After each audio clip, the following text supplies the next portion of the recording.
Hello दोस्तों, informative believer में आपका स्वागत है। आज हम अल्हाज़ेन के बारे में बात करेंगे, वह व्यक्ति जिसने ऑप्टिकल फिजिक्स में क्रांति ला दी थी। दोस्तों, इब्न अल-हैसाम, जिन्हें अल्हाज़ेन के नाम से भी जाना जाता है, इस्लामी स्वर्ण युग के एक प्रमुख मुस्लिम अरब गणितज्ञ, खगोलशास्त्री और भौतिक विज्ञानी थे। इब्न अल-हैसाम का जन्म 965 ईस्वी के आसपास बसरा, वर्तमान इराक में हुआ था, जो उस समय बुईद अमीरात का हिस्सा था। मित्रों, वे धर्म के अध्ययन और सामुदायिक सेवा से प्रभावित थे, लेकिन अंततः उन्होंने अपना ध्यान धार्मिक अध्ययन से हटाकर गणित और विज्ञान पर केंद्रित किया। उन्होंने बसरा में वजीर के रूप में एक पद संभाला और अपने व्यावहारिक गणित के लिए प्रसिद्धि प्राप्त की।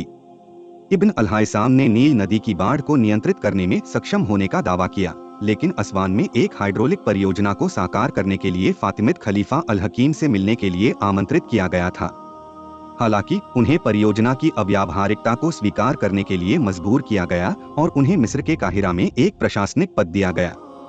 उन्होंने खलीफा अल-हकीम के गुस्से का अनुबंध किया और 1021 ईस्वी में उनकी मृत्यु तक छिपने के लिए मजबूर किया गया। किंवदंती से पता चलता है कि इब्न अल-हैसाम ने पागलपन का नाटक किया और उन्हें घर में नजरबंद रखा गया। इस दौरान उन्होंने अपना प्रभावशाली द बुक ऑफ ऑप्टिक्स लिखा।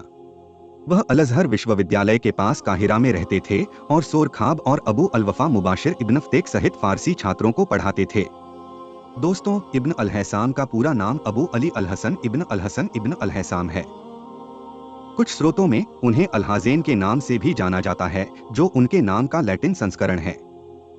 उनके नाम में इब्न का अर्थ है का पुत्र, जो उनके पैतृक वंश को दर्शाता है।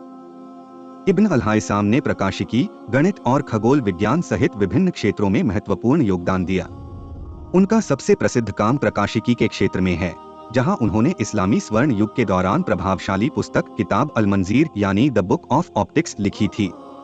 1021 के आसपास पूरा हुआ इस अभूतपूर्व ग्रंथ ने सदियों तक प्रकाशिकी, प्रकाश और दृष्टि की समझ को महत्वपूर्ण रूप से प्रभावित किया।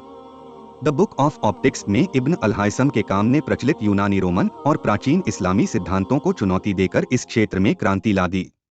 उन्होंने व्यवस्थित रूप से प्रकाश और दृष्टि के गुणों की जांच की, प्रतिबिंब, अपवर्तन और रंग की प्रकृति का एक व्यापक अध्ययन प्रस्तुत किया।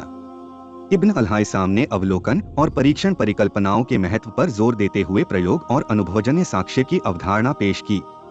उनके उल्लेखनीय योगदानों में से एक कैमरा ऑब्स्क्यूरा का विकास था, जो आधुनिक कैमरों का अग्रदूत था, जो प्रकाश और छवि निर्माण के सिद्धांतों का प्रदर्शन करता था। इब्न अल-हैसाम के काम ने वैज्ञानिक पद्धति की नींव रखी, जिसने बाद के यूरोपीय विद्वानों जैसे रोजर बेकन और जोहान्स केपलर को प्रभावित किया। द बुक ऑफ ऑप्टिक्स का न केवल प्रकाशिकी पर गहरा प्रभाव पड़ा, बल्कि विज्ञान और दर्शन के इतिहास में एक महत्वपूर्ण अवधि के दौरान वैज्ञानिक पद्धति को आकार देने और जांच की भावना को बढ़ावा देने में भी महत्वपूर्ण भूमिका निभाई। मित्रों, इब्न अल-हैसाम ने भी आँख की शरीर रचना और दृश्य धारणा की समझ में योगदान दिया। उनके प्रयोगों और अवलोकनों ने प्रकाश और दृष्टि की वैज्ञानिक समझ के लिए आधार तैयार किया, जिसने प्राचीन काल से बने कई गलत विचारों को चुनौती दी। प्रकाशिकी में अपने काम के अलावा इब्न अल-हैसाम ने गणित और खगोल विज्ञान में महत्वपूर्ण योगदान दिया।